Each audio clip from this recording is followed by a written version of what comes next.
Europe's Mars Express has returned the sharpest flyover yet of the crater that stranded Mark Watney in fiction. This is Fascinating Frontiers, episode 168. Europe's Mars Express orbiter collected fresh telemetry to build a high-resolution flyover of Schiaparelli crater in the planet's southern highlands. The visualization shows layered terrain and subtle topographic features at scales previously unseen from orbit. Mission scientists combined stereo camera data with altimetry to reconstruct the surface in 3 dimensions. The crater's floor and rim structures now appear with enough clarity to compare directly against earlier orbital surveys. Follow-up observations are planned to track any seasonal changes in dust distribution. Stereo imaging combined with laser altimetry produced a 3-dimensional surface model that reveals layered deposits and subtle rim structures at meter-scale resolution. The data let scientists compare present-day topography against earlier missions and track dust movement over time. The crater's floor shows textures consistent with ancient fluvial or aeolian processes. Now, on a completely different note, ALMA observations have revealed sulfur monoxide and sulfur dioxide for the first time around the massive star HD 87643. The data show a chemically rich envelope containing multiple sulfur-bearing molecules. Astronomers trace the emission to trace how these species form in the dense circumstellar environment. The detection adds HD 87643 to a short list of BE supergiants with mapped molecular chemistry. Further ALMA campaigns will target additional lines to map temperature and density gradients. While ALMA maps chemistry in space, a new Earth-focused map is giving planetary scientists a fresh template for reading dunes on other worlds. Researchers at Monash University produced the most complete digital inventory of Earth's wind-blown sand dunes using satellite imagery and machine learning. The map resolves dune fields at fine spatial resolution and links their locations to prevailing wind patterns and sediment sources. It supplies a baseline for modeling how dunes respond to shifts in aridity and wind strength. The same techniques are now being tested on Mars and Titan to interpret dune morphology there. The study appears in Nature Communications. Earth's largest dune fields can stretch hundreds of kilometers, yet the sand grains themselves are only a few hundred micrometers across, roughly the width of a human hair. On Mars, the same grains travel under an atmosphere just 1% as dense, so winds must reach much higher speeds before they can move material. When they do, dunes grow taller and more widely spaced than any on Earth. Titan adds another twist. Its dunes are made of frozen hydrocarbon particles rather than silicate sand, and they march across the surface at roughly the speed a child walks. The new global map shows that dune orientation on Earth faithfully records the direction of the strongest seasonal winds, giving planetary scientists a template they can apply to orbital images of Mars and Titan.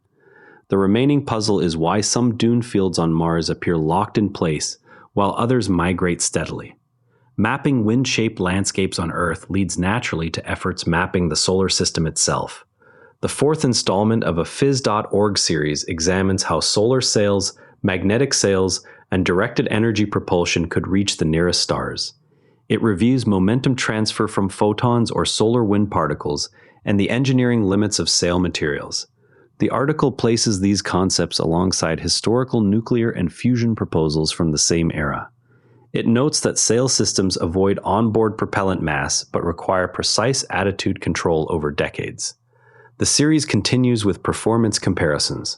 During Mercury Atlas IX in 1963, astronaut L. Gordon Cooper photographed Earth's surface features through the spacecraft window using a 70mm camera. Cooper reported distinguishing vehicles on dirt roads and smoke from trains while traveling at orbital speed. The images in his notes form the basis for later Gemini visual acuity tests. NASA used the results to set requirements for future crewed Earth observation tasks. The photographs remain part of the agency's early human spaceflight archive. 4 university teams received funding under the University Leadership Initiative to study high supersonic propulsion and low-noise urban flight routes.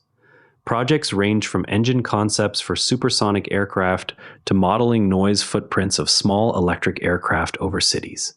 Each team includes student researchers working directly with NASA aeronautics engineers.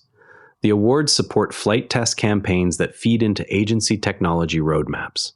Results will inform certification standards for next-generation vehicles.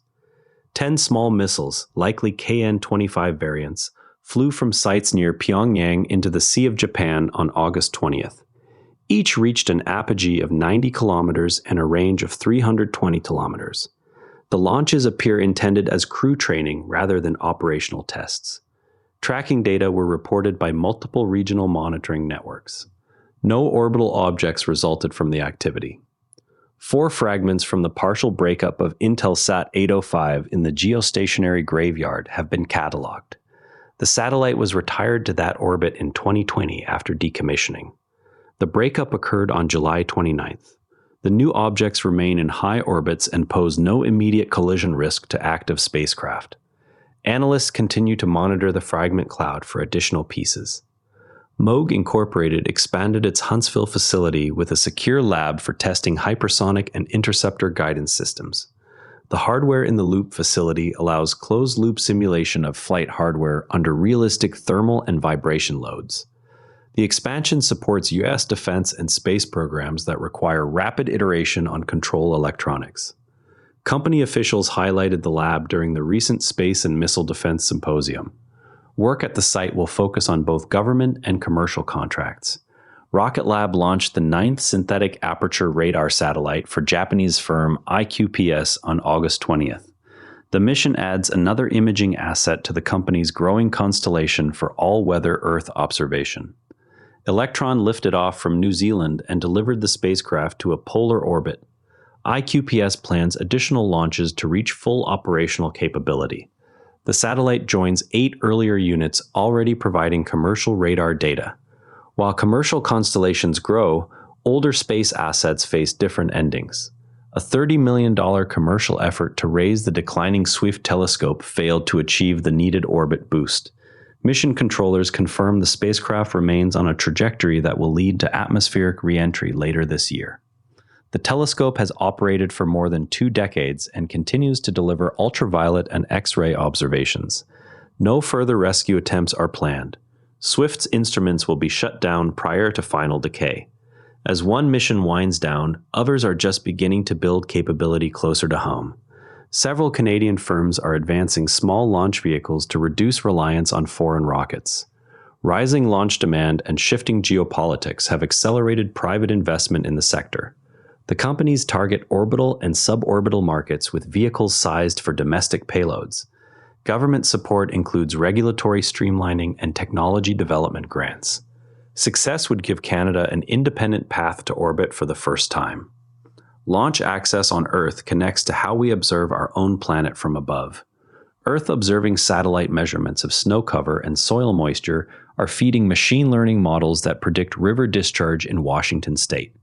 The forecasts help water managers balance hydropower generation, irrigation, and flood risk during lingering snow drought conditions. Goddard Space Flight Center supplies the near real-time inputs that update the models daily. State agencies use the output to issue public safety advisories. The project demonstrates operational use of NASA hydrology data. Operational use of Earth data leads into workforce development for the next generation of missions. NASA selected Southern Utah University to establish a statewide center for aerospace technical training. The hub will coordinate curriculum development and industry partnerships across Utah institutions. It forms part of a broader NASA initiative to grow the national aerospace workforce pipeline. The university will receive funding and technical support to launch programs focused on manufacturing, avionics, and mission operations. Similar hubs are being stood up in other states. The latest episode of Star Trek Strange New Worlds features a collaboration with the Jim Henson Company that places the crew in a puppet-based narrative. Reviewers describe the installment as both absurd and technically polished. The story maintains continuity while leaning into the format's visual humor. Production notes highlight custom puppet designs for main characters. Building the workforce of tomorrow brings us back to the continuing stream of new observations and hardware tests. New orbital views and chemical detections keep adding texture to the picture of how planets and stars actually work. Keep an eye on further ALMA observations of HD 87643 for the first temperature and density maps of its sulfur-rich envelope. That covers today's space and science news. Share this with a fellow space enthusiast if you found it interesting. I'm Patrick in Vancouver. See you tomorrow. And if you'd rather watch than listen, find us on YouTube at NARA Network. Links in the show notes. Quick tip from the network. Try Planetarian Daily next. Daily breakthroughs in science, health, and longevity. Every NARA Network show is free at naranetwork.com. Following the long arcs? Story trackers on naranetwork.com follow major programs across episodes. Tesla, SpaceX, AI, space science, and more. This episode used AI voice synthesis of my voice. Editorial selection and analysis are my own.